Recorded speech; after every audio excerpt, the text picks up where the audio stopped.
Día de audios y nos acompaña aquí en los estudios el congresista del Partido Morado, Eduard Málaga. Muy buenas noches y bienvenido al programa. Gracias, Mabel. Hay una moción multipartidaria para censurar a Aníbal Torres. ¿Ya se llegó al número de firmas? No, esto recién empezó ayer. Ayer se obtuvo el texto final, que fue trabajado por varios congresistas en colaboración, y de los que estábamos presentes en el Pleno, teníamos comprometidas cerca de 20 firmas. En el momento hay 12. Las 20 se completarán el lunes probablemente y la semana que viene esperamos llegar a las 33. De acuerdo. Al inicio del programa comentábamos que sorprende que ningún ministro haya presentado una carta de renuncia, que nadie haya deslindado, pero que desde el Congreso tampoco se haya escuchado nada con relación a lo difundido ayer, que ha sido muy grave. Aquí está el documento y tiene el sello de agua del Ministerio Público y el Ministerio Público no ha desmentido esto, por lo tanto podemos tomar que esto es cierto, es la transcripción de un audio que existe, es real y que, bueno, habrá que demostrar que las voces, Samir Villaverde parece que es el que ha entregado el documento, por lo tanto su voz está ahí, lo que queda es el peritaje posterior, pero, a ver. Es un punto de quiebre definitivamente y yo sí lo equiparo al momento de los Vladi videos. Me parece que puede ser un punto realmente en el cual se empiece a tambalear el régimen ante la presión por la gravedad de los hechos. Muchos congresistas nos hemos expresado de manera individual acerca de esto, la condena, la necesidad de en sus redes sociales, cambio, por supuesto. Pero no ha habido una convocatoria a la prensa formal donde se rechace lo que pasa. Correcto. Y donde se inicie por lo menos una investigación. Hay dos cosas que deberían ocurrir. Una es esa, una suerte de conferencia de prensa conjunta. Esto ha pasado ayer, acuérdate. Muchos congresistas ya han salido a regiones el fin de semana. Yo esperaría que el lunes, a más tardar, haya una respuesta contundente del Congreso, porque no hacerlo es casi ya caer en la complicidad. Y lo otro que debe ocurrir es que deberíamos ver ya acciones concretas hacia el presidente. Sí, ¿qué significa acciones concretas? Intentar nuevamente vacar al presidente. No hay los votos, parece que ese camino está vetado, aunque Perú Libre está perdiendo congresistas todos los días. No sabemos cuáles son exactamente las razones y si tienen que ver con estas informaciones que aparecen, pero el partido se está desarmando. Vamos a referirnos a ello un poco después. Pero, ¿la vacancia es un camino descartado?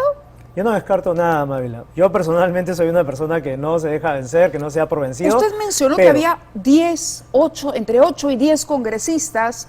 Ya no hablamos de bancadas, pero sí de individuos que coincidían en que era el camino más eficiente. Yo no lo sé si lo sea, pero usted nos explicará. Permíteme darles los escenarios. Yo nunca voy a dejar de insistir en la renuncia, porque PPK tampoco tenía entre sus planes renunciar, sin embargo renunció. Y esto se dio gracias a una serie de presiones que se vieron ayudadas, ¿no?, contribuidas por el desencadenamiento de los hechos. Y eso es lo que está ocurriendo ahora. Puede que el presidente no quiera renunciar, pero puede que se genere la presión entre la ciudadanía y el Congreso para llegar a ese momento de presión máxima. Está por verse. Si no se da ese momento, tenemos algunos mecanismos que están en este momento en acción. La Subcomisión de Acusaciones Constitucionales, personalmente yo difiero de esa acusación de traición a la patria, me parece un poco desorbitada. Y también está la posibilidad de una tercera moción de vacancia.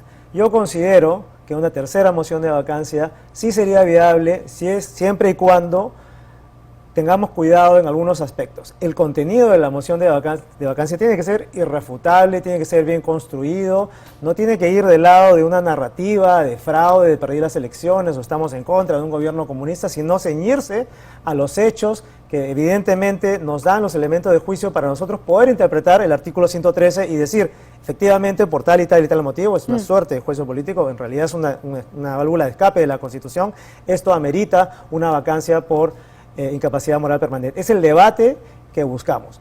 Y a lo que te refieres con el grupo de congresistas que estamos tratando de trabajar salidas a la crisis, la razón es que las bancadas y los partidos se comportan de manera errática y ya no puedes confiar en que por un acuerdo de bancada o no, de pronto se caiga una moción de censura, como fue el caso del ministro Silva. Mira quienes votaron en rojo, en verde, en abstención y partido. Es decir, a veces los acuerdos de bancada han prevalecido por sobre los intereses del país. Y no nos olvidemos que Silva sobrevivió muchísimo tiempo. Tres gabinetes, a pesar de todos los cuestionamientos. Entonces, por eso, solamente para cerrar, es importante que convoquemos individuos de diferentes bancadas, diferentes partidos. Hay gente decente en el Congreso, Mávila, que está dispuesta a conversar, a trabajar juntos y a tratar de convencer al resto de sus bancadas a que pongan esas actitudes y pensemos por una sola vez en que no podemos quedar como cómplices ante la historia. Es un momento clave para el país.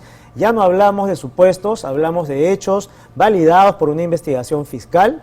No estamos hablando de cualquier personaje, estamos hablando del ministro favorito del presidente con su entorno más cercano, es decir, ya hay suficientes elementos de juicio para postular, además de las otras, barbaridades que hemos vivido en este tiempo. Que se podría incorporar. El plagio, en fin. El día de hoy, Jorge Montoya, vocero de Renovación Popular, se ha referido no al presidente, pero sí a la censura de el señor Torres.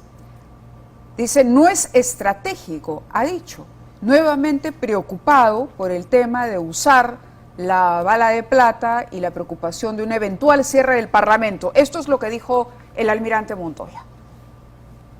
No vamos a firmar. Consideramos que es inadecuado presentar a estas alturas del partido una moción de censura contra el Premier. Se caería el gabinete y tendríamos problemas políticos más serios sin haber terminado de solucionar lo que tenemos entre manos actualmente. Sería la bala de plata entonces, o sea, no se gastaría la bala de plata. Nunca he tenido temor de gastarla, pero hay que aprender a usar las situaciones para cada caso. En este caso no es estratégico usarla en este momento, porque tenemos caminos por adelante concretos y fijos. Uno es inhabilitarla a la señora Boluarte, que estamos caminando en eso, y también de interpelarla y censurarla para que deje el ministerio, que está haciendo mal uso del poder que tiene como ministra. Bueno, yo considero que si hoy no es el momento de gastar esa bala de plata, ¿cuándo lo será? Claro, a lo que se refiere el congresista Montoya es que el presidente puede sustituir a Torres y poner a cualquier otra persona también cuestionada para provocar al Congreso. Claro, pero el proceso del señor Torres va en paralelo al proceso del presidente, así como él habla además del proceso contra la vicepresidenta. ¿Le parece a usted que debe ser inhabilitada? El cual, por cierto, no me parece estratégico, porque se ve una desesperación de echarse en el camino al presidente, a la vicepresidenta y de forzar una sucesión hacia el Congreso. Y obviamente, pues, eso está muy cerca de lo que muchos consideran golpismo, ¿no? Es sacar del poder a quienes están ahí para entrar yo al poder y no, más bien, darle la oportunidad a una sucesión presidencial que puede o no funcionar, pero es lo que la Constitución nos dice y es lo que tenemos que respetar. Usted está diciendo que entonces el camino es la vacancia, pero que Dina Boluarte no debería ser inhabilitada de la función pública. No por los hechos que hasta el momento se vienen discutiendo. Hay entre los juristas los llamados criterios de razonabilidad y proporcionalidad. Y yo creo que esta discusión amerita tomar en cuenta esos puntos, saber hasta qué, digamos, límite llegaron los actos, las acciones de la señora Boluarte y si ameritan realmente la descalificación y la inhabilitación. Es una discusión que yo creo que está pendiente, Mávila. De acuerdo. Tenemos que ir a una pausa, pero vamos a regresar con una carta extensa